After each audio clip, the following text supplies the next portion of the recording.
As we do every week, it's time to speak to the author of international bestsellers, including The War on the West, The Strange Death of Europe, and The Madness of Crowds, Douglas Murray. Douglas, let's start with a startling report from the New York Times today, claiming that Israeli officials obtained Hamas's battle plan for the October 7 terrorist attack more than a year before it happened. But Israeli military and intelligence officials considered the plan as merely aspirational and too difficult for Hamas to carry out. What has been the reaction to this report in Israel? First of all, it's only just come out. Secondly, there have been rumours about this. And one of the big questions about October 7th, that, obviously Israel is engaged in a war and there isn't sort of quite enough time for a lot of speculation inside, but there is some still about how October 7th came about. Most people, I think, are still startled by the scale of the operation, the brigade-sized attack on Israel that day. But I would add a couple of caveats to this story. You'll notice that the New York Times has no love for Israel. The headline of this article, as I clicked on it this morning, as people around the world have clicked on it, is Israel knew of Hamas's battle plan. Now, I'm afraid that gives off a very particular spin to that particular cricket ball, doesn't it? Because unless you continue to read down and realize that what the paper is alleging is that some Israeli intelligence agencies had become aware of part of the plan, and I don't think there's any allegation they knew about all of it, and had, as you say, Rita, dismissed it as aspirational and unlikely. First of all, it's perfectly possible because, the number of threats, the number of plots that come across the desks of the intelligence agencies must be legion. Just yesterday here, there was a shooting at a bus stop in Jerusalem. How do you stop that kind of thing? How do you intercept the evidence? Extremely difficult. That stuff's flooding over people's desks, presumably all the time. So a plan like this, the fact that it might have reached some desks is not surprising.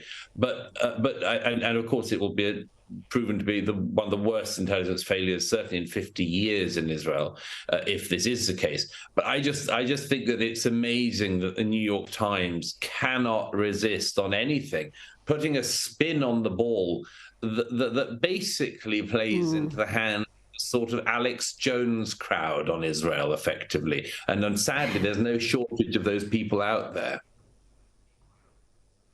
Now, you've been in Israel for several weeks now, and you would have seen the shifting view of many Israelis to the threat they face. But this issue is bigger than Israel. The war on the West is an unfolding crisis.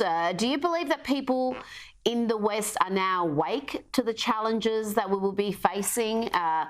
And many of these challenges have been created for ourselves. These are self-inflicted. Yes, I think it is actually the case.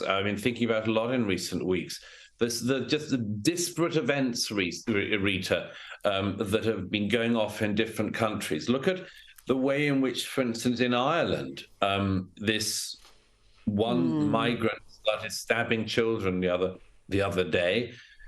And the citizens of Dublin and elsewhere came out on the streets pretty violently, it has to be said, started burning police cars and much more, because they've been saying that they didn't want this mass influx of people into their country, being completely ignored. And the response was that their prime minister said he'd clamp down on hate speech or speech laws and so on. Whatever one thinks of that, it's part of a sort of pattern. The Irish public were immediately called far right by their own elected representatives. Well, in the Netherlands, somebody who all of the media called far right for years, Geert Wilders, has just become the largest party leader in the Netherlands. And he plans to do things, well, he says he wants to do things like ban the Quran completely and start, large deportations of Muslims from the Netherlands. So you see all these things. You see the ugliness that's been let out of the sewers in America, where this week so-called pro-Palestinian, anti-Israel protesters couldn't even allow a Christmas tree lighting to occur in Rockefeller Center, the sweetest sort of traditions of the year in New York.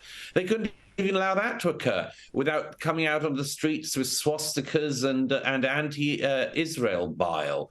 So there is a sort of feeling, I think, Rita, everywhere that the atrocities that occurred in Israel on October the 7th have actually sort of not just opened the sewers from Gaza, but from around the world.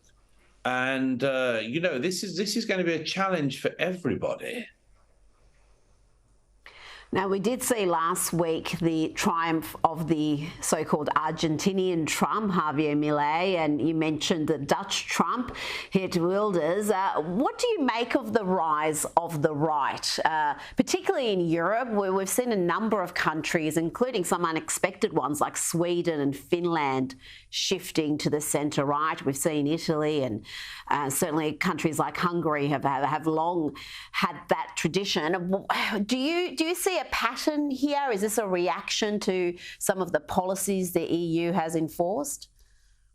I think it's definitely a pattern. I mean, in country after country in Europe, many of which I know very well and have travelled to very many times and spoken to many politicians from across the different, perspectives. What you see is that there's been these years of attacking the publics for being against mass migration, and particularly, it has to be said, for being against mass Muslim immigration. And largely it's because they sort of had a bit of it and realized that there just don't seem to be enough very voluble moderates, which is, of course, what everyone wants desperately, is desperate for. And there are a large number of rather voluble extremists of the kind who turn out onto the streets in Sydney and elsewhere. And this has made the public very nervous, and understandably nervous. Then the public gets attacked by the politicians. Then any politician comes along to address it, and they're called far right. And then the public ends up sort of saying, well, it could all be worse, so we'll just put our lot in with this person. As it happens, Wilders has people, far further to his political side, including conspiracy theorists and much, much more. So he has, having done this for sort of 20 years, he has come to seem like a far more reasonable and centrist person in Dutch politics, not especially because he's moved. He's said very similar things for the last 20 years, but because the public has moved. And 20 years ago, I remember I saw Geert Wilders in his office in the Netherlands, and he was the only member of his party, and he was sitting in a sort of broom cupboard in the Dutch Parliament, which is the only place they could protect him. And he's gone from being in that relatively brief period a one-man band to the leader of the largest party in the Netherlands. And it's the same in country after country, from, as you say, Rita, from Sweden to Italy. Now, here in Melbourne, we had some shameful scenes this week of anti-Israeli protesters, usual far-left activists who are at every rally, it seems, from climate change to so-called Invasion Day. Well, these mad ideologues, Douglas, decided to target the hotel of grieving family members of Israeli casualties and Israeli hostages. What do people in Israel make of what's happening in Melbourne and Sydney? Are they aware of what the local community here is facing, and not just in Melbourne and Sydney, but Jewish communities throughout the Western world? I mean, this is an especial low, isn't it, Rita? I mean, an unbelievable low that families who've already been through so much and are going through so much would be targeted in Australia by a mob. I mean, it's the sort of thing that was unthinkable until very recently. But as I say, yes, people are very aware of this. The Gas the Jews protest in front of the Sydney Opera House near the start of this conflict was something that I think reverberated internationally. And the Australian authorities, government, police, and others have to wonder whether or not they're the good guys or the bad guys in this scenario. Why are they allowing this to happen? How are they permitting this? How is it the case that in a country as incredibly strictly policed as Australia actually has been in recent years, not least during the COVID years, how is it that Australia is one of the countries that now has a reputation inside Israel and out as being a place that is effectively unsafe for Jews? It's to Australia's shame, as it is the shame of all of our countries, that this should be the case, not least because it says to the Jewish people, you're alone. And I believe very strongly that the job of the civilized nations is to make it very clear that they are not alone. So I hope that the police come down on people like this, like a ton of bricks. These are sadists and racists and much more who would turn out and think of throwing another brick at a grieving Jewish family. Now, finally, you've seen some horrific scenes in the past 2 months in Israel. Has it changed your personal worldview? Has it changed you?